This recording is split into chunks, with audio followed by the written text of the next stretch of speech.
Um dia de cada vez caminhando pela palavra de Deus com reflexão, propósito e vida real. Seja muito bem-vindo ao Bíblia 365 na prática.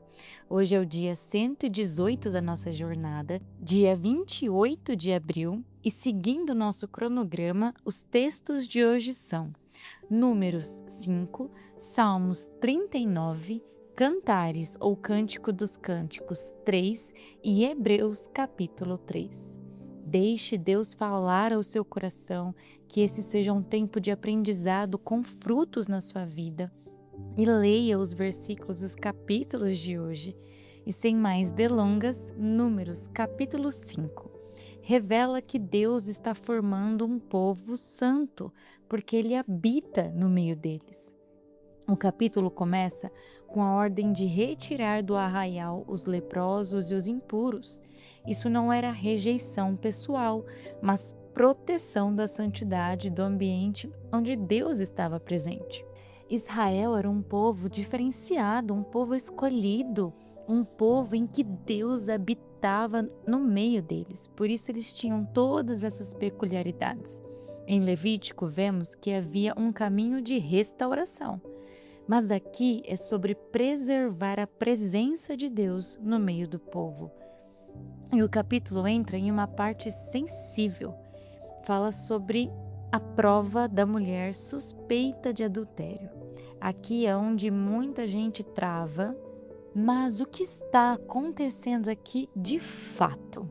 Naquele contexto, se um marido suspeitasse de traição, mas não havia testemunha ou prova, isso de alguma maneira poderia gerar injustiça ou condenação sem prova. Então Deus estabelece um caminho. Não é o homem que julga, é Deus que revela. Então Deus direciona ao sacerdote a preparar uma água amarga e dar para a mulher suspeita de traição. É importante entender que não era um efeito químico aqui. Isso é um ato ritual de juízo divino. O resultado não vem da água em si, mas da intervenção direta de Deus. É Deus respondendo à verdade escondida. Então há um caminho, há um juramento, uma exposição diante de Deus e um ato simbólico, que é o beber a água. E então Deus manifesta o que está oculto. Se houver culpa, há uma consequência real, mostra que o ventre seria inchado. E se não houvesse culpa, haveria uma absolvição completa e nada aconteceria com a mulher. E por que isso é tão forte? Porque protege a mulher de acusações injustas daquela época, impede julgamento humano precipitado e coloca Deus como juiz final. E nos mostra que o pecado escondido nunca está oculto diante de Deus. Deus estava formando um povo visivelmente separado. Havia juízos externos e imediatos para manter ordem, justiça e santidade coletiva. Hoje, na nova aliança que vivemos, Jesus absorve o juízo. O Espírito Santo convence internamente e a graça nos conduz a um caminho de arrependimento. Mas o caráter de Deus é importante a gente entender que não mudou. Ele continua santo, justo e vendo todas as coisas. Só que agora a justiça foi satisfeita em Cristo e o caminho para nós é arrependimento mais a graça. E partindo agora para Salmos, capítulo 39, é uma reflexão profunda e sincera sobre a brevidade da vida e a fragilidade do homem diante de Deus. Davi começa tentando se controlar, decidindo não pecar com a língua, especialmente diante dos ímpios. Mas esse silêncio não resolve, pelo contrário, ele diz que a dor cresce por dentro, até que seu coração arde e ele precisa falar com Deus. Isso daqui, gente, é muito importante, é importante demais. O que não é derramado diante de Deus pesa dentro de nós. Então ele faz um pedido muito forte. Senhor, mostra-me o fim para que eu reconheça a minha fragilidade. Ele não está pedindo mais tempo, mas ele está pedindo consciência. e entende que a vida é curta, passageira e tudo que o homem acumula pode perder sentido diante da eternidade, e isso gera realinhamento. Por isso ele declara: Tu és a minha esperança. Se a vida é breve e incerta, então só há segurança em Deus. Davi se coloca diante de Deus com humildade, reconhecendo sua condição. Sou peregrino, forasteiro. Ele sabe que essa vida não é o destino final. E o salmo termina com um clamor sensível e humano: Ouve minha oração, não ignores minhas lágrimas.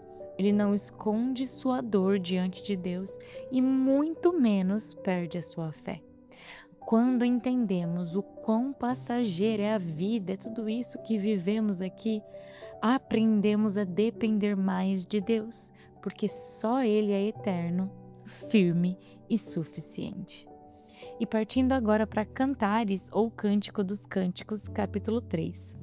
Aqui traz uma mudança de cenário, do deleite para a busca. Aqui o amor não está apenas sendo desfrutado, ele está sendo procurado.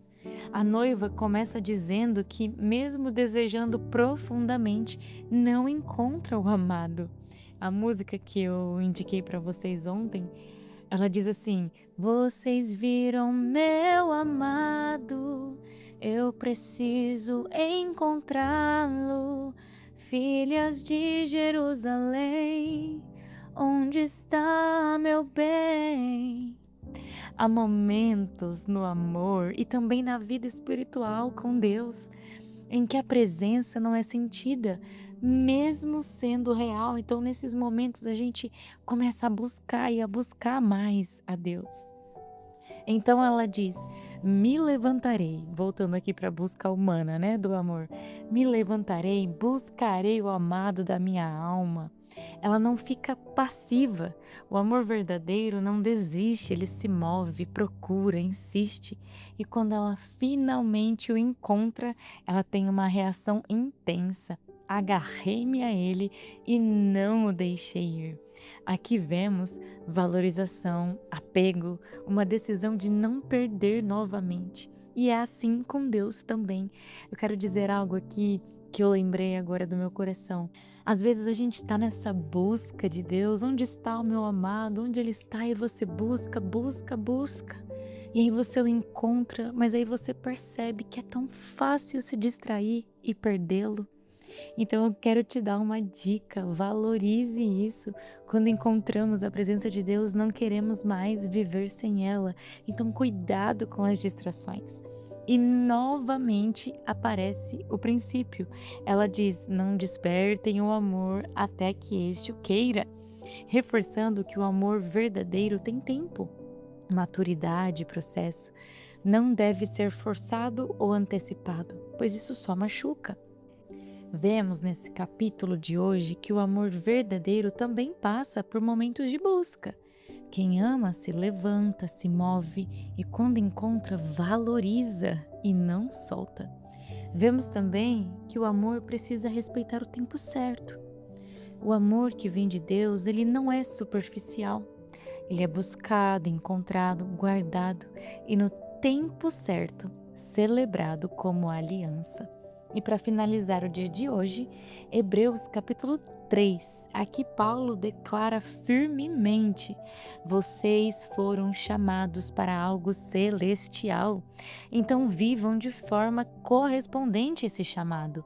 O texto começa lembrando que somos participantes da vocação celestial, ou seja, não é uma vida comum. Deus nos chamou para um chamado eterno, espiritual, elevado.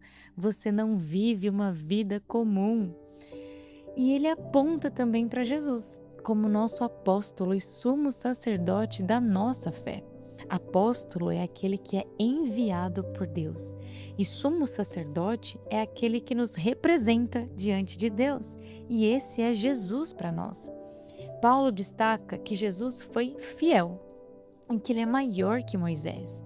Moisés foi fiel como servo dentro da casa, mas Cristo é o Filho, o dono, aquele que edifica a casa.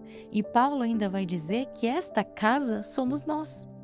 Só que ele traz uma condição: se ele declara que aqueles que permanecem firmes na fé, na esperança e na confiança até o fim. Não é só começar, é sobre permanecer. A partir daí, o texto traz um alerta forte, baseado no Salmo 95. Ainda vamos chegar lá. Hoje, se ouvirem a sua voz, não endureçam o coração. Isso revela para nós que o problema nunca foi a falta de Deus falar, mas de um coração que não responde. Vocês vão começar a ver que com a leitura da palavra, intimidade com o Senhor, vocês vão perceber como Ele fala, como Ele deseja revelar segredos. O povo viu milagres por 40 anos, mas ainda assim se afastou. Por quê? Por conta de um coração endurecido. Não foi falta de evidência, não era falta de presença de Deus, nem dele falar aos corações, mas foi incredulidade e desobediência.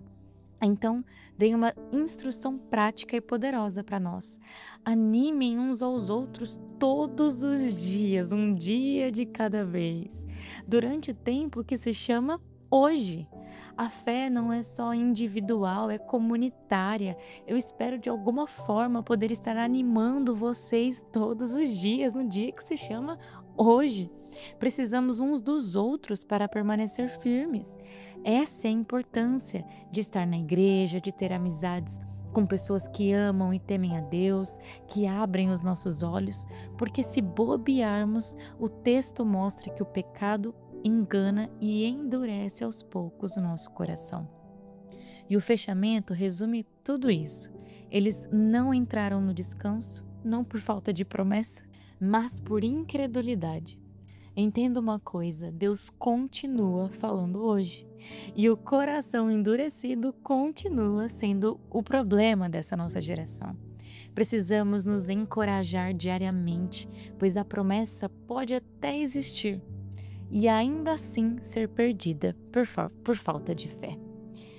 Em resumo, não é quem começa bem que entra no descanso, é aquele que permanece com um coração sensível, firme na fé, ensinável e obediente até o fim.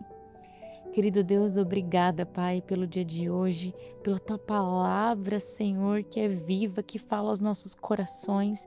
Obrigada porque o Senhor é um Deus real, presente, um bom Pai.